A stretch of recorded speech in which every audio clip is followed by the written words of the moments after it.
Sa bawat hagdan ng lupa, may kwentong nakatago. Sa bawat bato, may kaluluwang hindi nakasulat sa mga libro.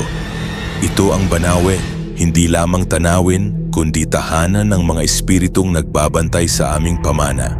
Dito, ang nakaraan ay buhay pa rin. Sorry sa lahat ng naghihintay ng shoutout. Hindi muna tayo makaka-shoutout ngayon dahil sobrang dami ng trabaho at commitments. I know marami kayong naghihintay at na-disappoint kayo pero kailangan namin mag-focus muna sa ibang priorities. Pero babawi tayo para sa susunod na video. Sino man ang mag-comment dito ng Meronoia pa shoutout ay siguradong magiging part ng shoutout namin sa next upload. Type Meronoia pa shoutout sa comments now like this post para makita ng mas maraming tao. Share sa mga friends ninyo na gusto rin ng shoutout, subscribe kung hindi pa kayo nakasubscribe. Turn on notifications para hindi ninyo ma-miss ang next video with shoutouts. Deadline. Hanggang insert specific date time lang ang pag-accept namin ng Meronoia pa shoutout comments. Promise yan. Just drop that exact comment below at makakasama kayo sa susunod. Salamat sa patience ninyo at sa continued support. Abangan ninyo yung susunod namin na video. Mas handa na tayo nun para sa mas maraming shoutouts. Walang ibang tunog kundi ang mababang ugong ng hangin na dumadaan sa mga hagdan-hagdang palayan. Habang nakatayo ako sa pinakamatataas na bahagi ng Banawe Rice Terraces, parang bumalik ako sa panahong walang syudad, walang makina, walang ingay ng modernong mundo. Ang tanging maririnig mo lang ay ang lagaslas ng tubig na bumababa mula sa isang hagdan patungo sa susunod. At ang malayong huni ng mga ibon na parang umaawit ng mga lihim na himno. Ako si Kaloy Dulnuan, forest ranger dito sa Cordillera. Mahigit 10 taon na akong bumabantay sa bundok na ito pero hindi pa rin ako masasabing sanay sa lahat ng nakikita ko. Lalo na sa mga bagay na hindi nakikita ng karamihan. May mga gabing parang may bumubulong sa akin ang mga puno. Mga kwentong hindi isinulat sa mga libro, kundi iniukit sa bawat batong tinanim ng mga ninuno namin. Noong bata pa ako, sabi ng lola ko, ang Banawe ay hindi lamang hagdan-hagdang palayan. Ito, sabi niya habang tinuturo ang malawak na tanawin, ito ay templo. Sagradong lugar na ginawa ng mga kamay ng aming mga ninuno para sa mga susunod na henerasyon. Hindi ko noon naintindihan ang ibig niyang sabihin. Ngayon habang nakatingin sa ganda ng terraces na parang umabot hanggang langit, unti-unti kong naintindihan kung bakit. Maaga pa lang ng umaga, 5:00 pa lang, pero gising na ako. Hindi dahil sa alarm clock o sa ingay ng manok, kundi sa kakaibang katahimikan. Oo, kakaibang katahimikan, yung klaseng tahimik na parang may naghihintay, may nagmamasid. Lumabas ako sa aming maliit na bahay na gawa sa kahoy at kawayan. Ang lamig ng hangin sa mukha ko ay parang yakap ng mga ninuno, malamig pero komportable. Habang naglalakad ako sa makipot na daan patungo sa terraces, nakita ko si Mang Berting na maaga na ring nagsimula ng trabaho. Maagang gising Kaloy, sabi niya habang iniaayos ang kanyang mga gamit sa pagtatanim. Pero may kakaiba sa kanyang boses, may bahid ng pag-aalala. Bakit po Mang Bert, may problema ba? Tumingala siya sa akin at nakita ko sa kanyang mata ang takot na hindi niya gustong ipakita. Kagabi, narinig mo ba yung mga tunog? Hindi ako sumagot agad. Dahil totoo, narinig ko nga. Mga maliliit na tunog na parang mga yapak pero hindi tao. Mga tunog na parang may umakyat sa mga hagdan ng palayan kahit walang nakita. Ano yun Mang Bert? Umiling-iling siya. Hindi ko alam anak, pero mga ilang gabi na yan. Para bang may mga bisita tayo na hindi natin nakikita. Nagsimula akong mag-alala. Bilang forest ranger, Parte ng trabaho ko ang magbantay hindi lang sa mga illegal loggers o poachers, kundi pati na rin sa mga kakaibang nangyayari sa bundok. Pero paano mo babantayan ang mga bagay na hindi mo nakikita? Nang makarating ako sa opisina, nakita ko si June, ang pinsan ko, na nagkakape habang nagbabasa ng mga papel. "Pre, kumusta ang rounds mo kahapon?" tanong niya. "Okay naman," sagot ko, pero hindi ko nasabi ang tungkol sa mga naririnig naming tunog. "Ikaw, kamusta ang business?"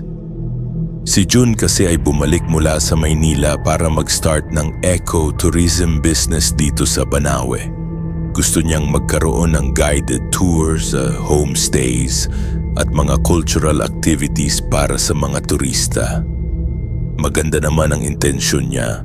Gusto niyang makatulong sa ekonomiya ng lugar namin habang pinapapreserve ang kultura. Pero may mga tao rito na hindi sang-ayon. "May mga problema tayo, Kaloy," sabi niya habang inilapag ang mga papel. Yung mga tour operators from Manila gusto nilang mag-construct ng mas malaking hotel dito. Sinasabi nila na mas maraming turista ang darating kung may mga amenities tayo na katulad ng sa city. Napakunot noo ako. "Ano yung problema dun?" "Yung location na gusto nila." Tumigil siya sandali. "Nasa sacred ground. Yung area na sabi ni Apo Lakay na hindi dapat ginagalawan." Biglang nanlaki ang mata ko. Alam ko yung lugar na yon. Isa sa mga hagdan na pinakamataas na hindi na ginagamit para sa pagtatanim. Sabi ng mga matatanda, doon daw nakatayo noon ang isang ancient temple bago pa naitayo ang mga terraces. Ngayon, puno na lang at mga bato ang nandoon, pero bawal pa rin daw lapitan lalo na sa gabi. Hindi nila pwedeng gawin yun, June. Alam ko, pero may permit na sila, may kakilala sila sa provincial government. At ang sabi nila, mga superstition lang naman daw yung mga kwento ng mga matatanda. Superstition. Nakakainis marinig yung salitang yun mula sa mga taong hindi naman nakatira dito, hindi nakakaalam ng tunay na kwento ng lugar namin. "Kausapin natin si Apo Lakay tungkol dito," sabi ko kay June. Pero bago pa namin magawa yon, may kumatok sa pinto. Pumasok si Aling Bining, ang babayla ng aming komunidad. Matanda na siya pero matatag pa rin ang kanyang lakad. Lagi niyang daladala ang kanyang wooden staff na may mga nakakulit na simbolo. "Kaloy, kailangan kita," sabi niya agad pagkapasok. Walang good morning o kumusta. Alam naming lahat na kapag ganyan si Aling Bining may seryosong problema. "Ano po yun, Aling Bining?" "Napanaginipan ko kayo kagabi. Ikaw at si June." Tumingala siya sa aming dalawa. "May malaking problema na papalapit. Hindi lang sa inyo, sa buong Banawe." Nagtinginan kami ni June. Hindi biro ang mga panaginip ni Aling Bining. Kilala siya sa buong Ifugao dahil sa kanyang kakayahang makakita ng mga pangyayaring hindi pa nangyayari. "Anong nakita ninyo, Aling Bining?" "Nakita ko ang mga hagdan-hagdang palaya na nagiging pula. Hindi dahil sa araw o sa mga bulaklak, kundi dahil sa dugo." Napaatras ako ng kaunti. At sa gitna ng lahat, nakita ko ang isang malaking gusali na gawa sa salamin at bakal. Nakatayo sa pinakabanal na bahagi ng aming lupa. Hindi na namin kailangang tanunin kung ano ang ibig niyang sabihin. Alam na naming lahat, 3:00 ng hapon nang magdesisyon kaming pumunta kay Apo Lakay. Nakatira siya sa isang bahay na nasa pinakadulong bahagi ng terraces, malayo sa mga turista at mga modernong gusali. Para makarating doon, kailangan naming maglakad ng mahigit 1 oras sa makipot at matirik na daan. Habang naglalakad kami ni June, hindi ko maiwasang mapansin ang mga detalye sa paligid na hindi ko napapansin dati. Yung mga bato na nakaayos sa gilid ng daan, hindi random ang pagkakaayos nila. May pattern, parang mga simbolo o sulat na hindi ko mabasa. Yung mga puno naman parang may sistema din kung saan sila nakatayo. Hindi tulad sa ibang lugar na kung saan-saan lang nakatayo ang mga halaman. Jun, sabi ko habang tumutigil sa isang malaking bato na may mga linya na parang mga hiwa. Nakita mo na ba yung mga ganito dati? Tumigil din siya at tinignan ang bato. Hindi. Pero ngayon na tinitingnan ko parang may kahulugan nga. Mga ancient writing, sabi ng isang boses sa likod namin. Napalingon kami at nakita namin si Mang Berting na may dalang basket na puno ng mga gulay. Ancient writing, Mang Bert? Oo. Sabi ni Apulakay, yung mga ninuno namin ay hindi lang nag-construct ng terraces para sa pagtatanim. Ginawa nila yung buong area na parang isang malaking libro. Yung bawat bato, bawat hagdan, bawat puno, lahat may kahulugan. Napaisip ako. Anong klaseng kahulugan? Instructions, warnings, mga ritual. Lumapit si Mang Berting at hinawakan ang bato. Yung mga ganito, warning yon. Sinasabi na hindi dapat pumunta sa certain na mga lugar durante specific na araw o oras. Paano ninyo nababasa yon? Hindi namin nababasa, sagot niya. Pero nararamdaman namin, yung mga taong lumaki dito, lalo na yung mga may Ifugao blood, may natural na ability na makaramdam ng mga energy sa mga lugar na to. Nagpatuloy kami sa paglalakad pero mas naging alerto na ako sa mga nakikita ko. Totoo nga, may mga lugar na parang may kakaibang feeling. May mga spot na kapag dadaan ka biglang lalamig ang hangin. May mga hagdan na kahit walang reason ayaw mong tapakan. Nang makarating kami sa bahay ni Apulakay, nakita namin siyang nakaupo sa isang wooden chair sa harap ng bahay. Nakatingin sa malawak na view ng terraces. Kahit 89 na taong gulang na siya, clear pa rin ang kanyang mata at matalas pa rin ang kanyang isip. Apo, pagmamano namin sa kanya. Kaloy, Jun, sagot niya. Alam ko na kung bakit kayo nandito. Hindi na ako nagtaka. Si Apulakay ay kilala sa kakayahang malaman ang mga bagay bago pa man sabihin sa kanya. Apo, totoo po ba yung balak nila tungkol sa sacred ground? Tumango siya ng marahan. Totoo. At mas malaki pa ang problema kaysa sa inyong iniisip.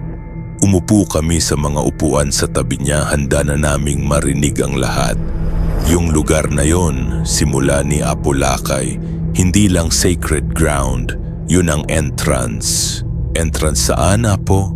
Sa mundo ng mga anito, yung mga espiritu ng mga ninuno namin na naging guardian ng mga terraces. Tumingala siya sa langit na nagsisimula ng maging orange dahil papalubog na ang araw.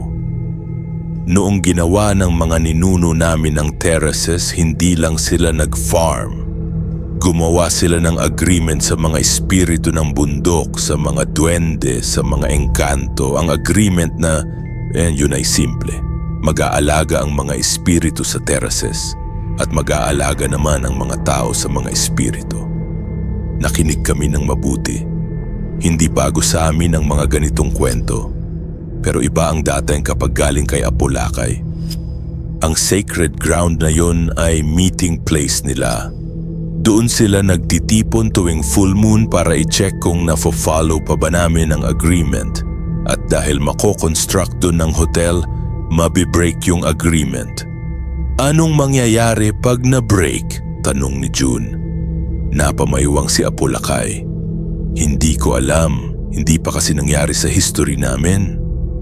Pero according sa mga prophesy na naipasa sa akin ng tatay ko, kapag na-break ang agreement, mag-give up ang mga espiritu sa pag-aalaga sa terraces.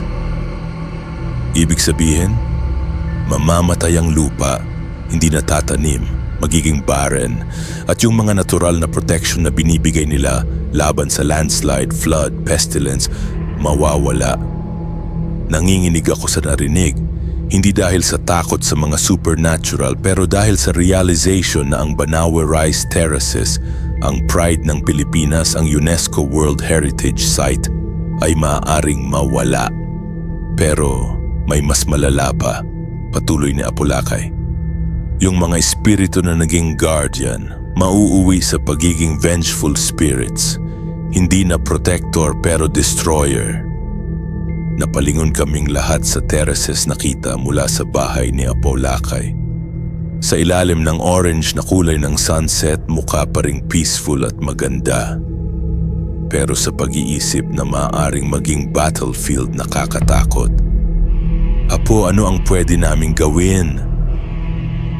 Kailangan ninyo pang kausapin si Aling Bining. Siya ang may kakayahang makipag-communicate sa mga espiritu. Pero dapat dahan-dahan tayo. Kung magkamali tayo, mas lalong maggagalit ang mga anito. Nang pauwi na kami, may napansin akong kakaiba. Yung mga ibon na dati ay maraming tumitigil sa mga sanga ng mga puno, wala na. Ang mga insektong dati ay naririnig naming kumakanta sa gabi, tahimik na. Para bang may mga hayop na nagle-leave na sa area. June, sabi ko sa pinsan ko, napansin mo ba na parang nawawala na yung mga hayop dito? Tumigil siya at nag-listen sa paligid. No, tama nga, sobrang tahimik. Oo nga, parang Exodus.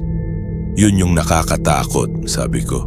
Yung mga hayop, mas sensitive sila sa mga energy kaysa sa atin. Kung umaalis sila, ibig sabihin may malaking problema na. Nang makarating kami sa bayan, nakita namin si Aling Bining na naglalakad pabalik galing sa gubat.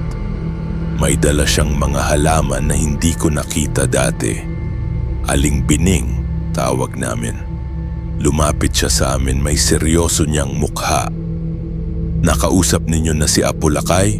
Opo, sinabi niya na kailangan namin kayong kausapin. Tama, kailangan namin ng gabay mula sa mga espiritu pero hindi basta-basta. Kailangan namin mag-prepare ng ritual.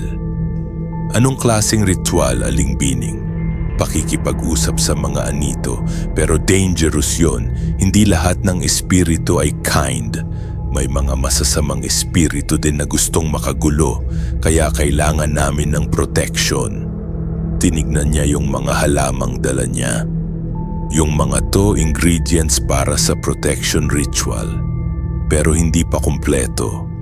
Ano pa ang kailangan? Kailangan namin ng taong may pinakamalakas na connection sa lupa. At base sa nakikita ko, tumingin siya sa akin, ikaw yon, Kaloy. Kinabukasan ng gabi, nagtipon-tipon kami sa bahay ni Aling Bining.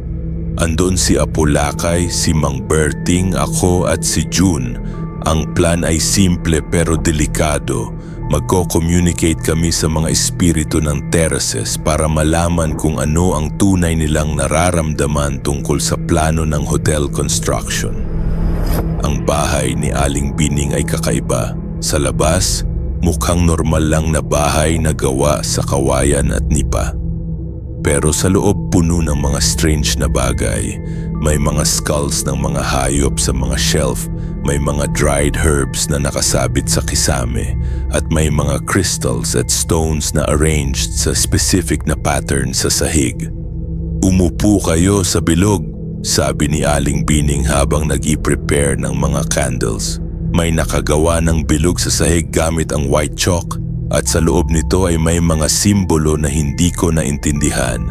Sa gitna ng bilog ay may maliit na altar na may mga offering, rice, fruits at tubig sa mga small na bowl. Bago tayo magsimula, sabi ni Apolakay, dapat malaman ninyo na once na nag-start na yung ritual, hindi na natin pwedeng i-stop hanggang sa hindi pa natin nakakausap ang mga espiritu. Ano man ang makita o marinig ninyo, huwag kayong tatatayo o lalabas sa bilog. Tumango kaming lahat pero hindi ko maikaila na kinakabahan ako. Hindi ako sanay sa mga ganitong bagay. As a forest ranger, mas komportable ako sa dealing sa mga totoong tao at totoong problems. Nagsimula si Aling Bining sa pag-chant ng mga words na hindi ko naintindihan. May halo-halong Ifugao dialect at ibang language na mas lumapa. Habang nag-chant siya, sinindi niya yung mga candles na nakapaligid sa bilog. Una, wala namang nangyayari. Pero after mga 5 minuto, nagsimulang mag-flicker yung mga kandila kahit walang hangin sa loob ng bahay. Tapos biglang lumamig ang paligid. Hindi yung normal na lamig ng gabi, kundi yung lamig na parang galing sa freezer. May dumating na, bulong ni Apo Lakay.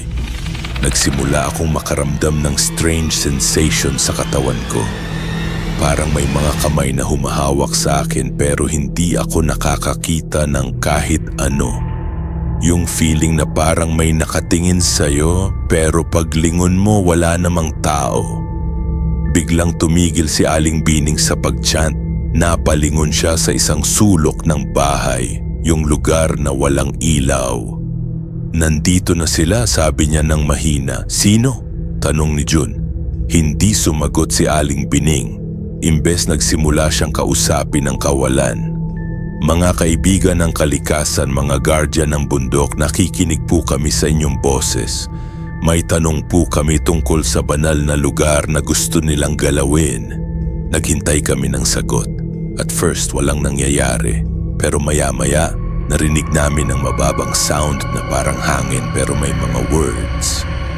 Bakit ninyo ginugulo ang aming tahimik? Hindi yun normal na boses, parang maraming taong nagsasalita ng sabay-sabay pero mababa ang volume. Nakakatakot pero hindi threatening. Mga kaibigan, patuloy ni Aling Bining, may mga taong gusto pong gumawa ng malaking gusali sa lugar ninyo. Gusto naming malaman kung ano ang inyong opinyon dito. Biglang naging mas malakas yung hangin sa loob ng bahay. Yung mga kandila ay nag-flicker ng mas mabilis at yung mga dahon na nakasabit sa kisame ay nagsimulang gumalaw. Hindi pwede. Yung boses ay naging mas malakas at mas galit. Nakakaramdam ako ng intense fear pero hindi ako pwedeng tumayo dahil sa sinabi ni Apo Lakay. Bakit hindi pwede, mga kaibigan? Ang lugar, NA, yun ay daan namin papunta sa mundo. NG, mga buhay kapag nasira, hindi NA namin, kayo MA protektahan. Nagtinginan kaming lahat. Pareho pala sa sinabi ni Apo Lakay. Ano pong mangyayari kung itutuloy nila? Tanong ni Aling Bining. Ang mga terraces ay mamamatay. Ang mga tanim ay hindi natutubo. At kami ay magiging galit. Biglang tumayo yung mga balahibo ko sa braso. Yung galit na naramdaman ko sa boses nila ay sobrang intense na para akong nauntog sa pader. Mga kaibigan, may paraan po ba para ma-stop yung construction? Nanahimik saglit, tapos yung candles ay biglang namatay lahat ng sabay-sabay. Sa kadiliman narinig namin yung boses na mas malinaw na. Kailangan ninyo ipakita si mga TIO ang tunay nakapangyarihan namin para matakot sila at hindi ituloy ang gusali. Paano po namin yun gagawin? Bukas, sa Takip Silim, pumunta kayo sa SHRED ground. Dadalhan namin na kayo sa aming mundo para makita ninyo ang mga mangyayaring masama kung itutuloy nila ang plano. Bigla akong nakaramdam ng sobrang takot. Pumunta sa mundo ng mga espiritu. Hindi ako handa sa ganun. Pero bago pa ako makasagot, yung mga kandila ay nagsindi ulit mag-isa at yung presensya na naramdaman namin ay biglang nawala. Parang normal na ulit ang lahat. Nanatili kaming tahimik ng ilang minuto, hindi alam kung ano ang sasabihin. Aling Bining, tanong ko nang makabalik na ang boses ko. Safe ba yung gagawin natin bukas? Umiling siya. Hindi ko alam, Kaloy. Hindi pa ako nakapunta sa mundo ng mga espiritu. Pero based sa nakikita kong vision lately, walang choice tayo. Kung hindi natin gagawin to, mas malaking disaster ang mangyayari. Anong klaseng disaster? Nakita ko sa panaginip ko kagabi na hindi lang ang terraces ang mawawala. buong Banawe ay mawi-wipe out ng landslide at flood. Yung mga natural na protection na binibigay ng mga espiritu mawawala. At yung libu-libong tao na nakatira dito mamamatay. Nakaramdam ako ng responsibility na sobrang bigat. Bilang forest ranger, trabaho ko ang protektahan ng lugar na to. Pero hindi ko in-expect na kailangan ko pang makipag-cooperate sa mga supernatural beings. Sino-sino ang pupunta bukas? Tanong ni June. Ikaw at ako lang, sagot ko. Hindi ko pwedeng isama si Apolakay dahil matanda na siya. At si Mang Berting naman ay may pamilya na mag-aalala. Ako din pupunta, sabi ni Aling Bining. Kailangan ninyo ako para sa protection at communication sa mga espiritu. Umuwi na kami pagkatapos noon pero hindi ako makatulog. Buong gabi nag-isip ako kung anong makikita namin sa mundo ng mga espiritu. At lalo akong kinabahan nang ma-realize ko na baka hindi na ako makabalik sa normal na mundo. Kinabukasan maaga akong gumising at nag-decide na mag-research pa tungkol sa history ng Banawe bago kami pumunta sa sacred ground. Pumunta ako sa munisipyo at naghanap ng mga old records at documents. Ang nakita ko ay naging eye-opener sa akin. Yung mga terraces ay hindi lang ginawa for agriculture. According sa mga old Spanish documents na nakita ko, yung mga early missionaries ay nag-report na ang mga Ifugao ay may strange rituals na ginagawa sa mga terraces tuwing certain na season. May isang document from 1917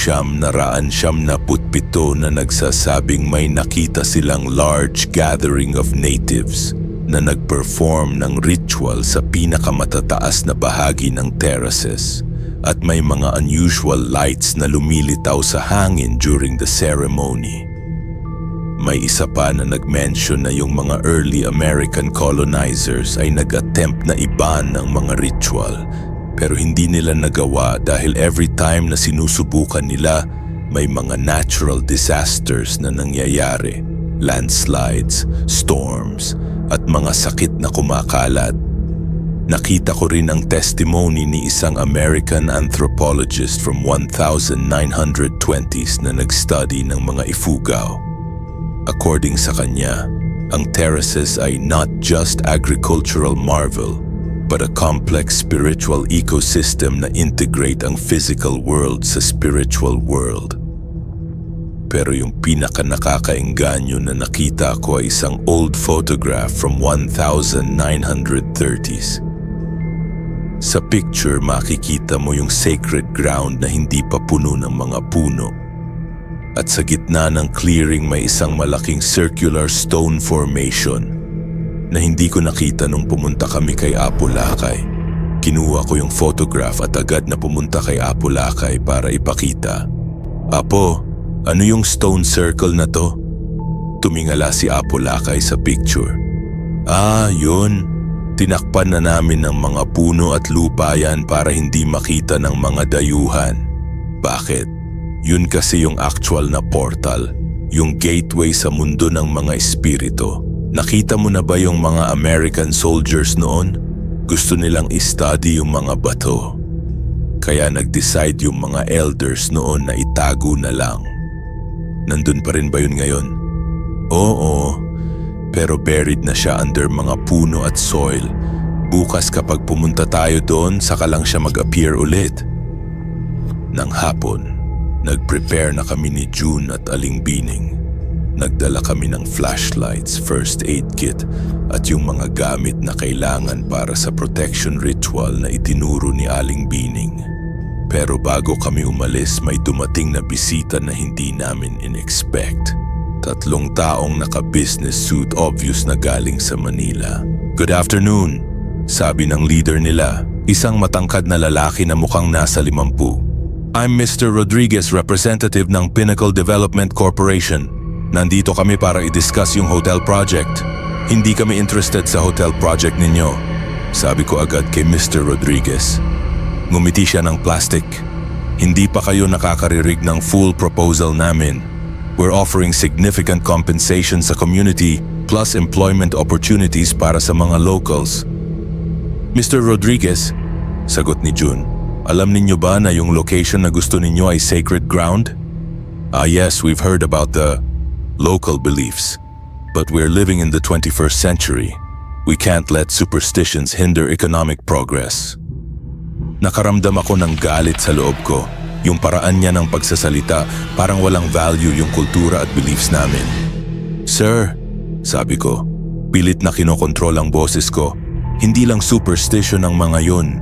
Part yun ng ecosystem ng lugar na to. Kung ginagalaw ninyo yung natural balance, maaaring may negative effects sa environment. Mr. Dulnuan, tawag niya sa akin using my surname, na nagpapakita na nag-research sila tungkol sa amin. We've conducted environmental impact studies. Lahat ng procedures ay na-follow namin according sa government regulations. Government regulations pero hindi ninyo kinonsulta yung mga totoong may-ari ng lupa, yung mga indigenous people na nakatira dito ng libot-libong taon. Sagot ni Aling Bining na bigla na lang sumali sa usapan. Nag-iba yung expression ni Mr. Rodriguez nang makita niya si Aling Bining. Siguro na brief siya na si Aling Bining ay may influence sa community. Ma'am, we respect the indigenous rights. Actually, we're planning to incorporate cultural elements sa design ng hotel. Traditional architecture, cultural shows para sa mga tourists. Cultural shows? Ulit ni Aling Bining na may halong pagkakainsulto sa boses. Gusto ninyo kaming gawing zoo animals para sa entertainment ng mga turista. Hindi namin sinasabi yun. Mr. Rodriguez, putol ni Apo Lakay na bigla na lang lumabas mula sa loob ng bahay. Ilang taon na kayo sa construction business? 30 taon na po, sir. Sa loob ng 30 taon na yon, naranasan ninyo na ba na may project na hindi naging successful dahil sa mga natural disasters? Nagdadalawang isip si Mr. Rodriguez kung sasagot. Well, may mga instances na may delays dahil sa weather conditions. Hindi yun ang tinatanong ko, sagot ni Apo Lakay. Tinatanong ko kung naranasan ninyo na parang kinokontra ng kalikasan yung ginagawa ninyo. Na parang may sariling will ang lugar na ayaw sa project ninyo. Nanahimik si Mr. Rodriguez. Pero nakita ko sa mata niya na may naalala siya. Sir, sabi ng kasama niyang babae, we need to discuss the compensation package with the community leaders. Walang compensation package na makakabayad sa sacred na lugar, sagot ni Aling Bining. Pero kung gusto ninyong magtayo ng hotel, may ibang locations na pwede ninyo. Ma'am, yung location na yun ang pinaka-strategic. May best view ng terraces accessible sa roads at may natural water source. Natural water source na connected sa spiritual source ng mga terraces, sabi ko. Kung ginagalaw ninyo yun, maaapektuhan yung water system ng buong area. Tumigil si Mr. Rodriguez at nag-isip, look, we're business people. Kung may legitimate concerns kayo, let's discuss them properly. Pwede ba tayong mag-meeting bukas with all the stakeholders? Hindi na kailangan ng meeting, sabi ni Apo Lakay. Tonight makikita ninyo kung bakit hindi pwede yung project ninyo. Sir, I don't understand. Hindi ninyo kailangan intindihin ngayon, pero bukas babalik kayo dito at mag-iiba na ang sagot ninyo. Umalis sina Mr. Rodriguez na obviously confused at frustrated, pero hindi namin pinakialaman pa. May mas importante kaming gagawin. Mga 6:00 ng gabi, nagsimula na kaming maglakad patungo sa sacred ground. Si Aling Bining ay nagdala ng maraming protective charms at herbs. Si June naman ay nagdala ng camera. Sabi niya para ma-document namin yung makikita namin. June, hindi ko alam kung gagana yung camera mo sa mundo ng mga espiritu, sabi ko. Subukan lang natin, kung hindi man at least may record tayo ng journey natin patungo doon. Yung paglalakad namin ay kakaiba. Una normal lang, pero habang papalapit kami sa sacred ground, nagiging mas mababaw yung breathing namin. Hindi dahil pagod pero dahil parang nag-iiba yung composition ng hangin. Aling Bining, normal ba yon? Tanong ko. Hindi. Ibig sabihin nito, nagsisimula na tayong mag-transition sa spiritual realm. Yung hangin na nire-breathe natin ay hindi na purely physical air. Nakakakaba yung explanation niya pero tuloy pa rin kami. Mga 30 minuto pa bago namin maabot yung sacred ground. Nang makarating kami, nakita namin ang lugar na puno ng mga matataas na puno at thick vegetation. Pero hindi yun ang weird na parte. Ang weird ay yung katahimikan. Kahit nasa gitna tayo ng gubat, walang tunog ng mga insektong, walang hangin na humahampas sa mga dahon, wala talagang tunog. Dito na tayo, sabi ni Aling Bining. Nagtingin siya sa paligid at nagpoint sa isang specific na direction. Yung entrance ay nasa direksyon na yun, pero kailangan muna nating i-perform yung protection ritual. Nag-set up siya ng altar gamit ang mga dalang materials. May mga candles, incense at mga herbs na hindi ko kilala. Tapos nag-chant siya ulit ng mga words na hindi ko maintindihan. Pero this time mas mabilis ang effect. Agad na nag-flicker yung mga kandila at nagsimulang mag-appear yung mga strange lights sa paligid namin. Hindi flashlights o anumang artificial light, pero mga natural na glowing orbs na floating sa hangin. Mga fireflies ba yun? Tanong ni June. Hindi, sagot ni Aling Bining. Yun yung mga spirit guides. Sila yung mag-guide sa atin papunta sa portal. Nagsimulang gumalaw yung mga lights at sinundan namin sila deeper sa gubat. Pero habang naglalakad kami, napapansin ko na yung mga puno ay nagiging mas malaki at mas matanda. Yung mga ugat nila ay exposed at nagiging mas complex yung pattern. Tapos biglang tumigil yung mga lights sa isang clearing. At doon, nakita namin yung stone circle na nasa picture na ipinakita ko kay Apo Lakay. Pero hindi ito buried sa lupa. Nakatayo siya proudly sa gitna ng clearing at ang bawat bato ay glowing ng mahina. Wow! Sabi ni June habang nag-take ng picture. Nakita mo ba yon? Tumingin ako sa camera niya. Sa screen, hindi lang stone circle ang nakita. May mga figure na nakatayo sa paligid ng mga bato. Mga silhouette na hindi namin nakikita ng mata namin pero na-visible sa camera. Aling Bining, ano yun? Yung mga ancestors na nagbubuantay sa portal. Hindi nila tayo sasaktan pero they need to recognize tayo as authorized visitors.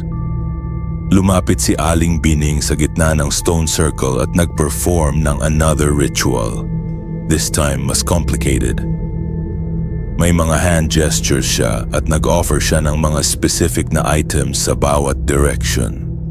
Tapos biglang nag-glow yung buong stone circle ng mas malakas. At sa gitna ng bilog nagsimulang mag-appear ang isang swirling portal na parang malaking ulo ng bagyo pero made of light at energy. Ito na, sabi ni Aling Bining. Handa na kayong pumasok? Honest, hindi ako handa. Pero alam ko na walang choice. Kailangan namin makita kung ano ang mangyayari sa Banawe kung itutuloy yung construction. Tayo na, sabi ko. Sabay-sabay kaming pumasok sa portal. Yung feeling ay hindi ko ma-describe. Parang falling pero hindi ka bumabagsak. Parang swimming pero walang tubig. At yung vision mo ay nagiging blurry habang parang nililiwit yung mundo sa paligid mo. Tapos biglang tumigil ang lahat. Pagkabukas ng mata namin, nasa isang lugar kaming hindi familiar. Mukhang Banawe pa rin pero iba. Yung mga terraces ay mas green, mas vibrant. Yung mga tubig na dumadaloy ay crystal clear at may natural na glow. At yung hangin ay mas malinis at may sweet na amoy na parang mga bulaklak. Pero ang pinaka-obvious na difference ay yung sky. Hindi ito blue o gray. Ito ay may multiple colors na constantly changing. Purple, gold, pink, silver, at may mga stars na nakikita kahit hindi pa gabi. San tayo? Tanong ni June. Sa spiritual version ng Banawe, sagot ni Aling Bining. Dito nakikita natin kung ano talaga ang essence ng lugar natin kapag wala yung mga human interference. Naglakad kami sa paligid at nakita namin ang mga terraces na mas organized, mas symmetrical kaysa sa physical world. At sa bawat hagdan may mga figure na nagtatrabaho. Pero hindi sila tao. Sila yung mga spirit beings na nag-maintain ng terraces. Mga anito? Tanong ko. Oo, sila yung mga workers sa spiritual realm. Yung ginagawa nila dito ay reflected sa physical world. Kaya yung terraces natin sa physical realm ay laging healthy at productive. Nakita namin na yung mga spirit beings ay may iba-ibang roles. May mga nag-plant, may mga nag-manage ng water flow, may mga nag-monitor ng soil condition. Parang isang complex organization na working 24 sa 7 araw para sa maintenance ng terraces. Pero biglang may lumapit sa amin na figure. Matangkad, nakabihis ng traditional Ifugao clothing, pero transparent, obvious na isang spirit leader. Mga kaibigan, sabi nito sa voice na rinig namin kanina sa ritual, salamat sa pagpunta ninyo dito. Kailangan ninyo makita ang future na mangyayari kung itutuloy ng mga tao yung plano nila. Hindi pa kami nakakasagot pero bigla na lang nag-change ang paligid namin. Yung magandang tanawin ay naging dark at desolate. Yung mga terraces ay tuyo at walang tanim. Yung mga tubig ay naging muddy at may bad smell. At yung mga spirit beings ay nawala na lahat. Ito, sabi ng spirit leader, ang future ng Banawe kung masisira yung portal at ma-break ang covenant sa pagitan ng spiritual world at physical world.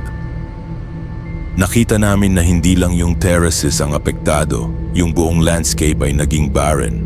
Yung mga bundok ay walang vegetation, yung mga river ay tuyo, at yung dating peaceful na atmosphere ay naging eerie at threatening. Pero ito pa lang ang beginning, patuloy ng spirit. Biglang nag-shift ulit yung environment. This time nakita namin ang mga tao sa physical world. Pero lahat sila ay nag-suffer. May mga landslides na bumagsak sa mga bahay. May mga floods na nagdudulot ng destruction. May mga sakit na kumalat sa mga tao at hayop. Yung natural protection na binibigay namin sa physical realm ay mawawala. Explanation ng spirit. Yung mga natural disaster na dati naming ini-prevent ay magiging regular occurrence. Nakita namin sa vision na yung Banawe ay naging ghost town. Yung mga turista ay hindi na pumupunta dahil walang makita. Yung mga locals ay nag-migrate sa ibang lugar dahil hindi na sustainable ang agriculture. At yung dating UNESCO World Heritage Site ay naging just a memory. Ngayon, sabi ng spirit, ipapakita namin sa inyo kung ano ang mangyayari sa mga taong nag-cause ng destruction. Nag-shift ulit yung environment at nakita namin si Mr. Rodriguez at yung team niya na nag-construct ng hotel sa sacred ground. Pero habang ginagawa nila yun, may mga strange accidents na nangyayari.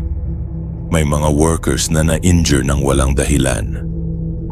May mga equipment na nagiging defective ng biglaan. At yung construction mismo ay constantly delayed dahil sa mga unexplained circumstances. Pero yung pinaka-scary na nakita namin ay yung final result ng hotel. Natapos nga nila yung construction pero walang guests na pumupunta. Hindi dahil walang publicity pero dahil lahat ng tao na nakatry na magstay doon ay nag-experience ng nightmares, unexplained illnesses at mga paranormal activities. Sa huli, sabi ng spirit, yung hotel project ay magiging financial disaster. Pero mas malaking disaster yung mangyayari sa kalikasan. Biglang bumalik kami sa original na beautiful environment ng spiritual realm. May paraan pa ba para ma-prevent ito? Tanong ko.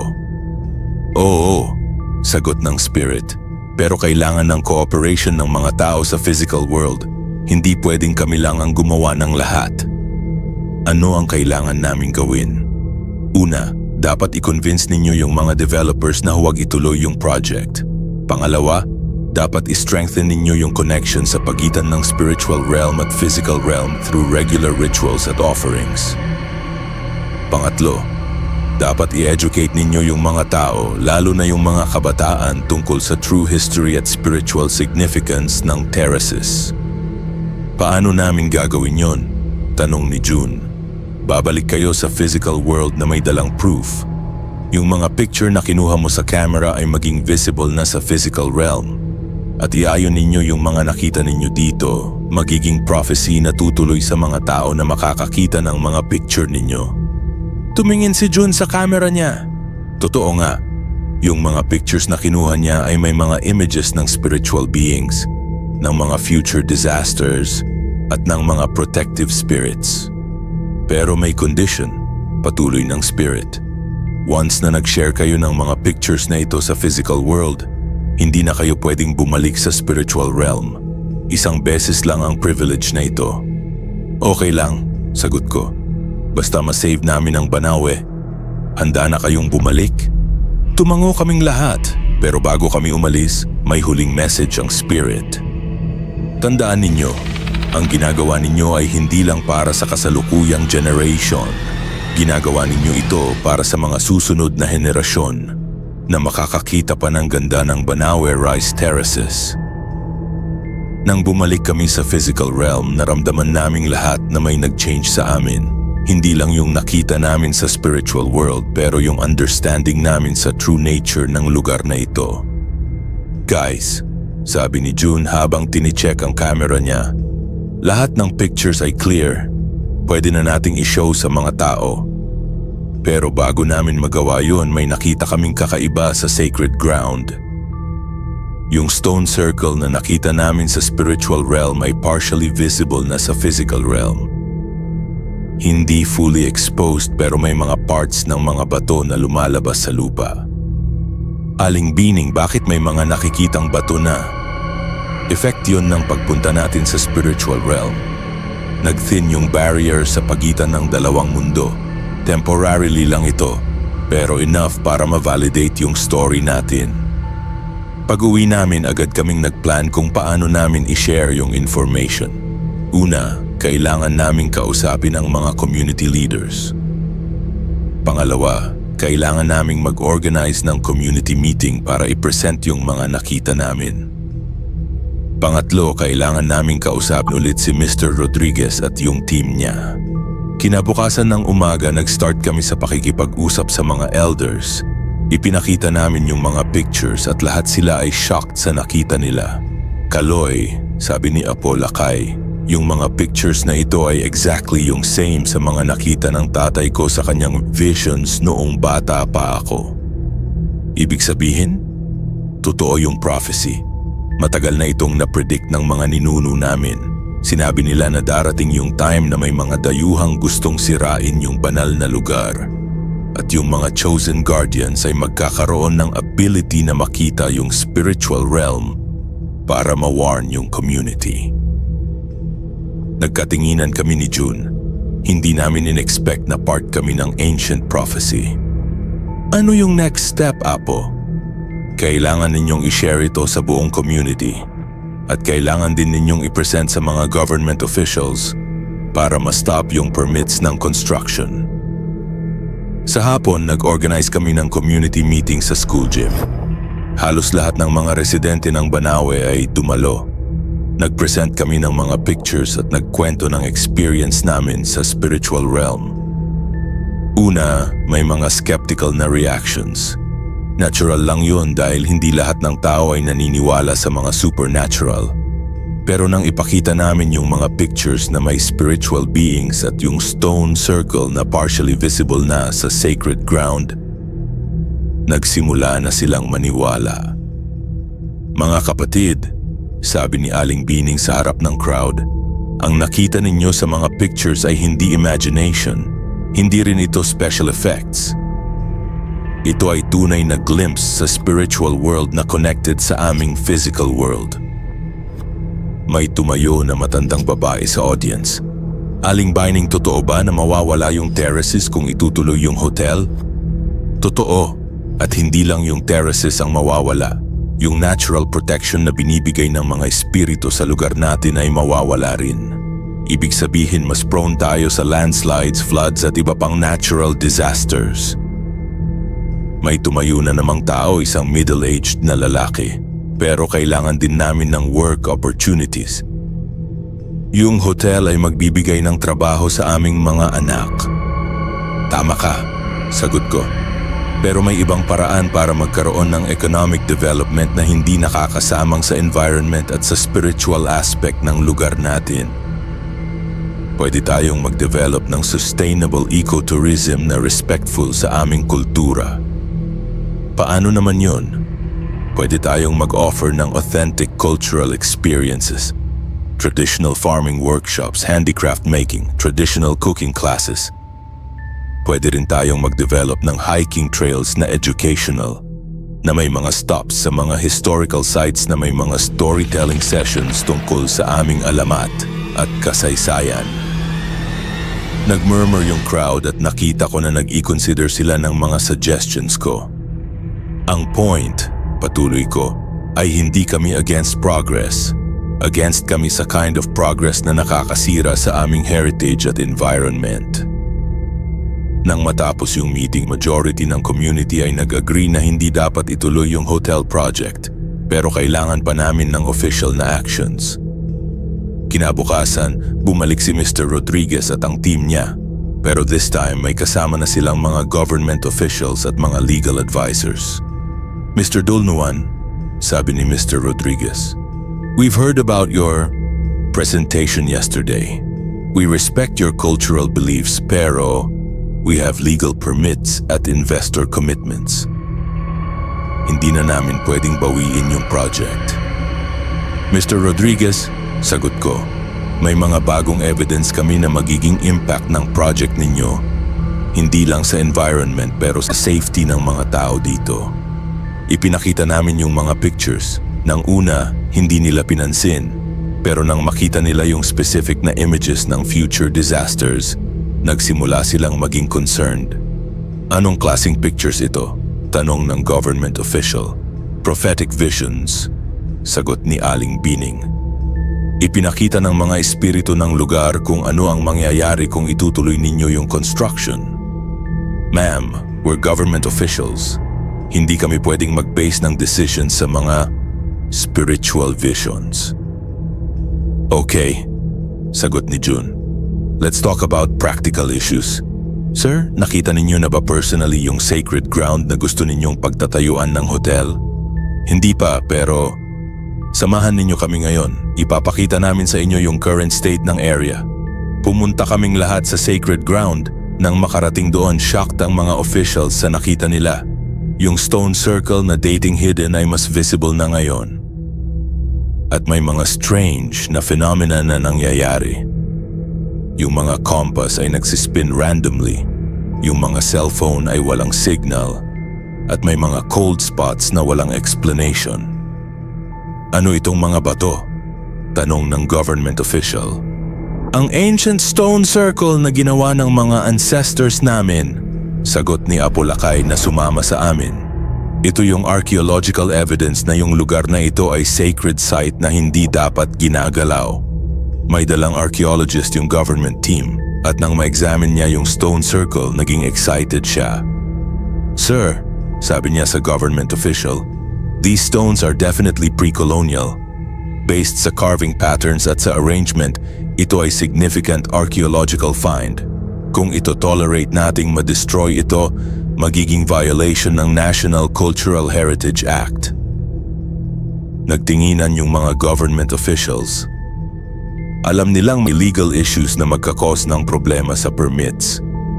"Mr. Rodriguez," sabi ng government official, "mukhang kailangan nating i-review yung project. May mga legal complications na hindi namin naisip dati." "Sir, we've already invested millions sa preparatory work." "I understand, pero hindi natin pwedeng i-proceed kung may violations tayo sa cultural heritage laws." Pero hindi pa doon natapos ang drama. Biglang may nangyaring kakaiba sa paligid. Yung mga ibon na dating wala ay biglang dumating. Hundreds of them, at nag-form sila ng circular pattern sa ibabaw namin. Yung hangin ay naging malakas, pero hindi yung normal na hangin. Parang may direction, parang controlled. At yung pinaka-weird, yung mga cellphone ng lahat ay biglang nag-ring ng sabay-sabay. Pero hindi may tumatawag. Parang synchronized alarm. "What the hell is happening?" Tanong ni Mr. Rodriguez. Yung mga espiritu, sagot ni Aling Bining ng kalmado. Nagpapakita sila ng power para ipakita na hindi sila papayag sa construction.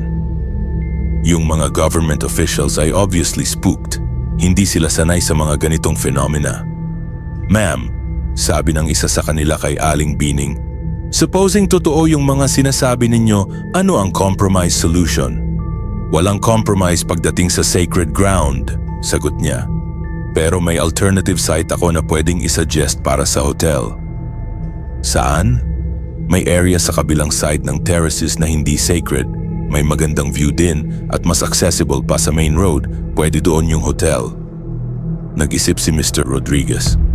Pero yung environmental impact studies namin ay specific sa original site. Pwede ninyong i-conduct ng bagong studies, sabi ko. At I can guarantee na susuportahan ng community yung project ninyo kung sa proper location ninyo gagawin. Napansin ko na nagkiconsider na si Mr. Rodriguez. Pero yung mga investor representatives ay mukhang hindi pa convinced. Mr. Rodriguez, sabi ng isa sa investors, ang feasibility study namin ay based sa specific site. Kung mag-relocate tayo baka hindi na profitable yung project. Pero biglang may nangyaring mas dramatic pa. Yung stone circle ay biglang nag-glow ng mahina at may mga voices na narinig namin. Hindi yung threatening na boses na narinig namin dati pero sad at pleading na voices. Please, protect our home.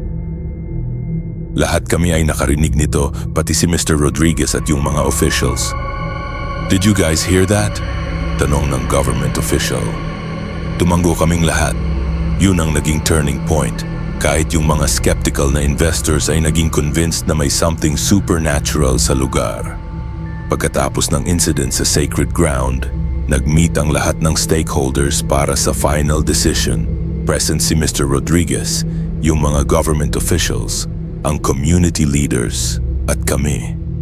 After considering lahat ng factors, sabi ng government official, we're revoking yung permit para sa hotel construction sa original site. Nakahinga kaming lahat ng maluwag. Pero, patuloy niya, we're open sa alternative proposal ni Ma'am Bining. Kung agreeable sa lahat yung alternative site, pwede namin i-process ang bagong permits. Tumingin si Mr. Rodriguez sa aming direction. I have to admit, yung experience namin sa sacred ground ay naging eye-opener. Hindi kami believers sa supernatural, pero hindi rin namin pwedeng i-ignore yung mga nangyari. So, agreeable kayo sa alternative site? Tanong ko. Yes, pero may conditions kami. Una, gusto namin na involve ang community sa planning ng hotel para ma-ensure na respectful ito sa local culture. Pangalawa, gusto namin ng local guides na ma-educate yung mga guests tungkol sa proper behavior sa terraces. Deal, sagot ni Apolacay. At pangatlo, patuloy ni Mr. Rodriguez, gusto namin na part ng hotel revenue ay mapunta sa community development at sa preservation ng terraces. Hindi namin in-expect yung last condition. Magandang deal yon para sa community. Mr. Rodriguez, sabi ni Aling Bining, salamat sa understanding ninyo. Ang mga espiritu ng lugar ay magiging masaya sa desisyon na ito. Nang matapos yung meeting, nag-celebrate ang buong community.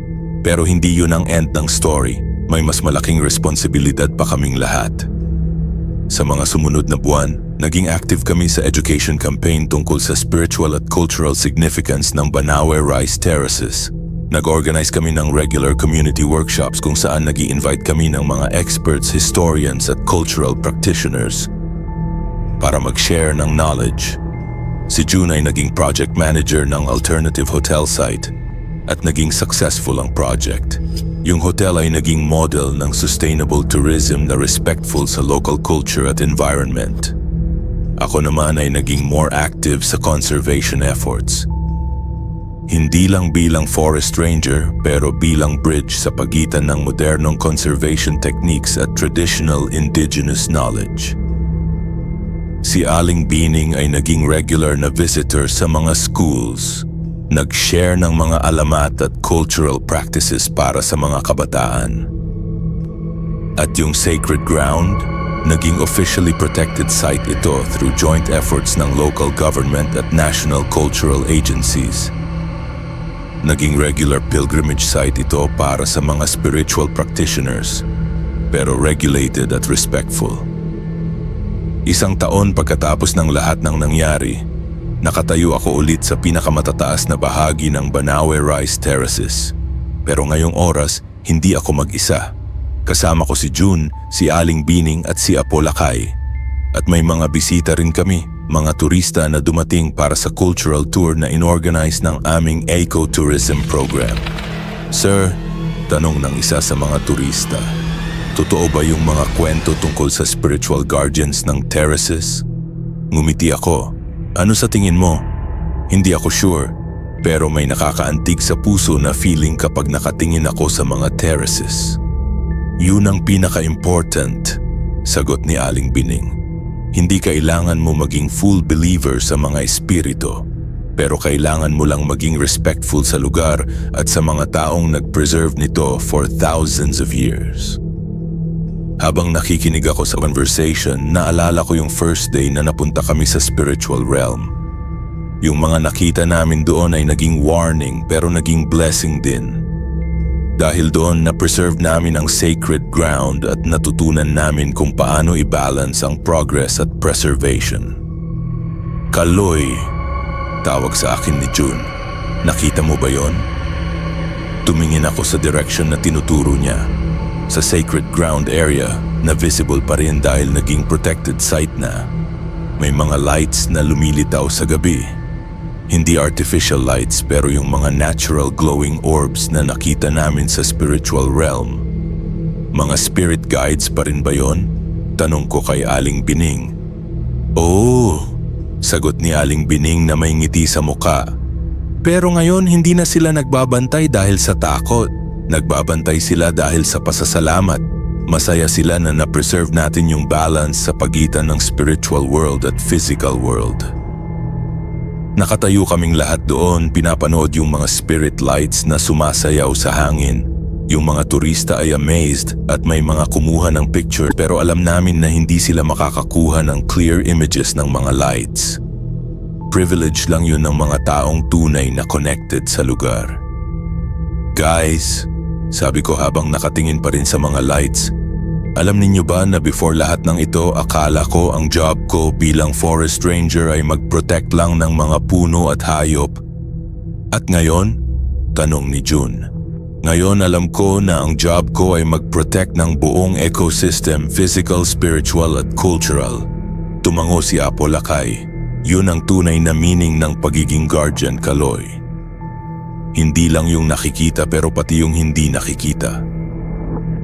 Sa mga sumunod na oras, naging mas detailed ang kwento namin sa mga turista.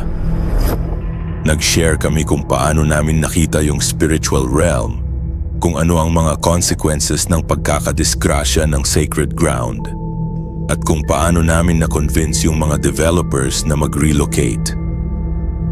May tanong ang isa sa mga turista, "Sir, hindi ba kayo natakot na baka hindi kayo paniwalaan ng mga tao?" Natakot, honest na sagot ko. Pero mas natakot kami sa possibility na masira yung lugar na mahal namin. Sometimes kailangan mong gawin yung tama kahit scary. At yung mga pictures na kinuha ninyo sa spiritual realm, nandoon pa ba yon? Tinignan ko si June. Nag-nod siya at nag-show ng ilang images sa camera niya. Yung mga turista ay shocked sa nakita. Clear images ng mga spiritual beings, ng future disasters na prevented namin at ng mga protective spirits na gumagawa ng rituals. These are incredible, sabi ng isa sa kanila. Pwede ba naming i-share ito? Pwede, sagot ni June, pero with proper context. Hindi ito para sa entertainment lang.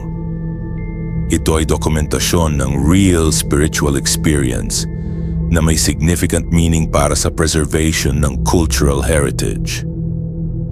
Habang nagbobond kami sa mga bisita, napansin ko na may lumapit sa aming grupo. Si Mr. Rodriguez, pero ngayong oras may kasama siyang pamilya. "Good evening everyone," bati niya. "Kumusta, Kaloy?" "Good evening din, Mr. Rodriguez. Hindi ko in-expect na makikita ka dito." Actually, dinala ko yung family ko para ma-experience nila yung cultural tours ninyo at gusto ko rin silang makakita ng original sacred ground na na-preserve namin. Natuwa ako sa sinabi niya. Glad to hear that. Kamusta naman yung hotel sa alternative site? Successful beyond expectations. Maraming guests ang nagko-compliment sa authentic cultural experience na OA offer namin. At yung partnership namin sa community ay nagbibigay ng sustainable income sa lahat. Good, sagot ni Aling Bining. Yun ang proof na pwedeng mag-coexist yung development at preservation. Nang mag-late evening na, nag-disperse na yung mga turista at bumalik sa kanilang accommodations. Pero kami ni Jun, Aling Bining at Apo Lakay ay nagstay pa sa terraces para sa final reflection. Alam ninyo, sabi ni Apo Lakay, noong una akala ko kayo ay mga kabataan lang na adventurous. Hindi ko in-expect na maging mga chosen guardians kayo. Chosen guardians? Ulit ko. Oo, sa mga alamat namin sinasabi na sa bawat generation may mga taong chosen ng mga espiritu para mag-serve bilang bridge sa pagitan ng dalawang mundo. Kayo yung chosen guardians ng generation ninyo. Nakaka-overwhelm yung revelation na yon. Ibig sabihin may mga responsibilities pa kami na hindi namin alam. Hindi additional responsibilities, sagot ni Aling Bining. Pero continuation ng ginagawa ninyo ngayon. Kailangan ninyo i-pass yung knowledge sa susunod na generation, mag-mentor ng mga bagong guardians, at mag-ensure na yung connection sa spiritual realm ay hindi mawawala. Tumingin ako kay June. Ready ka ba sa lifetime commitment? Honestly, hindi ko alam kung ready ako, pero committed ako. Iba yung dalawang yun. Natawa ako. Fair point. Sa mga sumunod na buwan, naging mas organized yung conservation efforts namin. Nag-establish kami ng formal na cultural education program na includes spiritual aspects ng terraces. Nag-partner kami sa mga universities para sa research at documentation. At nag-create kami ng training program para sa mga future ecotourism guides. Yung partnership namin kay Mr. Rodriguez ay naging model para sa ibang development projects sa region. Maraming developers na nag-approach sa amin para sa consultation kung paano gumawa ng projects na respectful sa indigenous culture. At yung pinaka-meaningful na achievement, yung mga kabataan sa community ay naging more interested sa traditional culture nila. Hindi na nila nakikita ang modern development bilang threat sa identity nila, pero bilang opportunity para ma-share yung culture nila sa wider world. Isang umaga, habang nag-rounds ako bilang forest ranger, may nakasalubong akong bata na familiar sa akin. Kuya Kaloy, tawag niya. Oh, si Ben pala. Anong ginagawa mo dito sa gubat? Kuya, totoo ba yung kwento na nakita ninyo yung mga espiritu ng terraces? Naupo ako sa tabi niya. Bakit mo na itanong? Kasi kagabi nag-dream ako na may mga spiritual beings na kausap ako. Sinabi nila na may special mission ako para sa terraces. Nakaramdam ako ng familiar na tingling sensation. Yung same feeling na naramdaman ko noong una naming na-encounter yung spiritual realm. Ben, describe mo sa akin yung mga nakita mo sa dream. Nag-describe siya ng mga images na exactly similar sa mga nakita namin sa spiritual realm. Yung glowing orbs, yung stone circle, yung mga spiritual beings na nag-maintain ng terraces. Ben, sabi ko ng serious, gusto mo bang samahan mo kami sa isang special na lugar? Saan, kuya?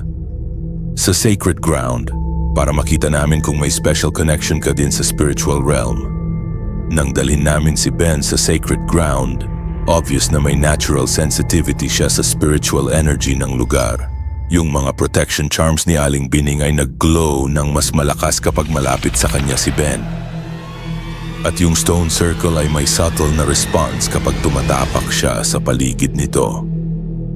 Aling Bining, tanong ko, ano ang meaning nito?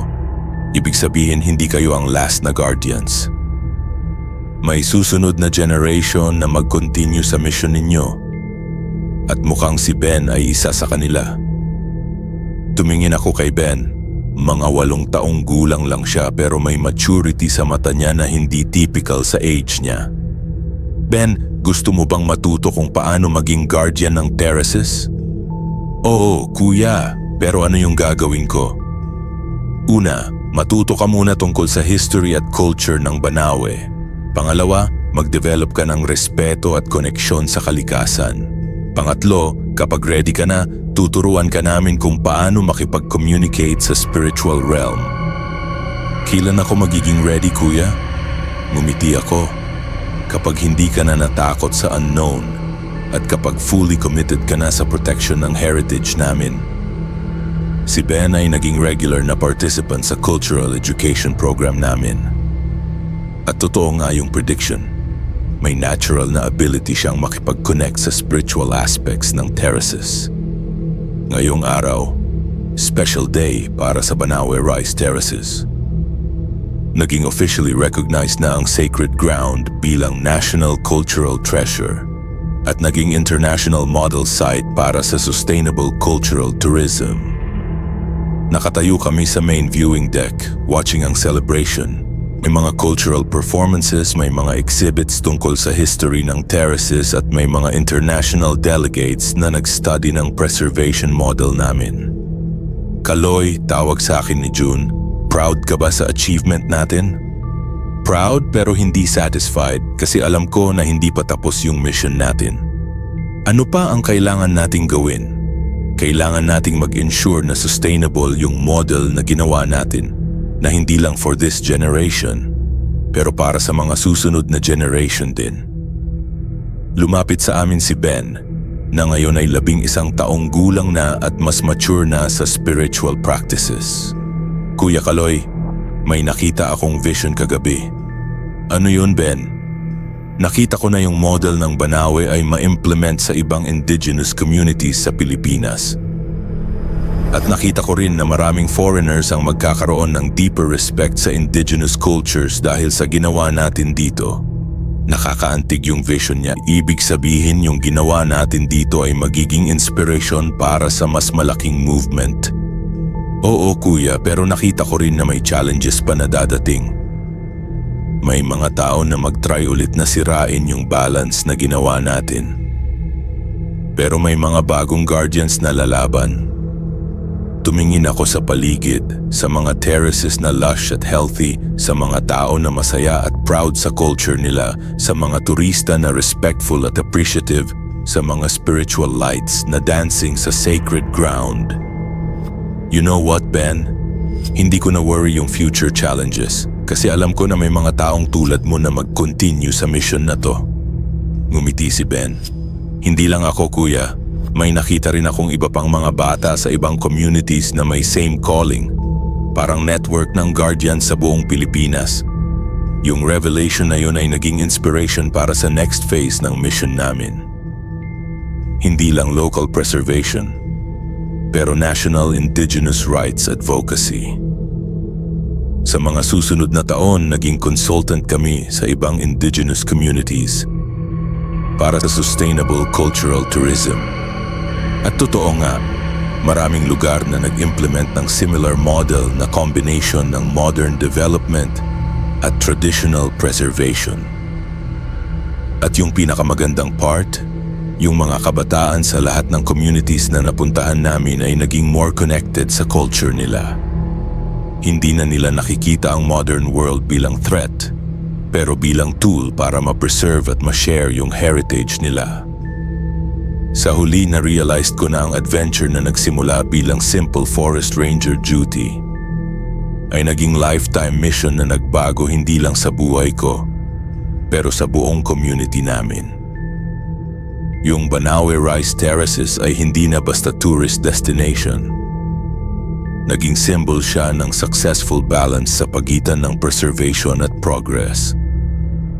Naging proof na pwedeng mag-coexist ang traditional culture at modern development. At yung mga spiritual guardians na nakita namin sa spiritual realm, hindi na sila nagtatago sa shadows. Naging active partners nila sila sa maintenance ng balance sa pagitan ng dalawang mundo. Minsan, Kapag nakatayo ako sa pinakamatataas na point ng terraces habang sunset, nakikita ko pa rin sila. Yung mga glowing figures na nagtatrabaho sa spiritual maintenance ng lugar. At nakikita ko rin yung mga bagong guardians na tulad ni Ben, na ready nang mag-take over sa mission kapag ready na kami mag-pass ng torch. Yung Banawe Rice Terraces ay hindi lang pamana ng mga ninuno namin. Naging pamana rin namin para sa mga susunod na henerasyon. At yung misyon na nagsimula sa aming generation ay magiging continuous journey na walang wakas. Journey ng preservation, respect at balance. At habang nanonood ako sa mga spirit lights na sumasayaw sa hangin, naririnig ko pa rin yung familiar na boses na nagsabi sa amin dati, "Salamat sa pag-protect sa aming tahanan." Ngayon, hindi na ito plea para sa protection. Ngayon, ito ay expression ng gratitude para sa successful partnership sa pagitan ng spiritual world at physical world. At yun ang tunay na pamana ng mga Ifugao. Hindi lang yung mga terraces na nakikita natin, pero yung continuous na relationship sa pagitan ng tao, kalikasan, at mga espiritu na nag-guide sa atin sa proper stewardship ng mundo na ibinigay sa atin. Tapos, sa mga mambabasa, ang kwentong ito ay fiction, pero base ito sa tunay na cultural beliefs at practices ng mga Ifugao. Ang Banawe Rice Terraces ay tunay na UNESCO World Heritage Site na kailangan nating i-preserve para sa mga susunod na henerasyon. Sana ang kwentong ito ay naging inspiration sa inyo para maging more respectful sa indigenous cultures at mas active sa environmental preservation.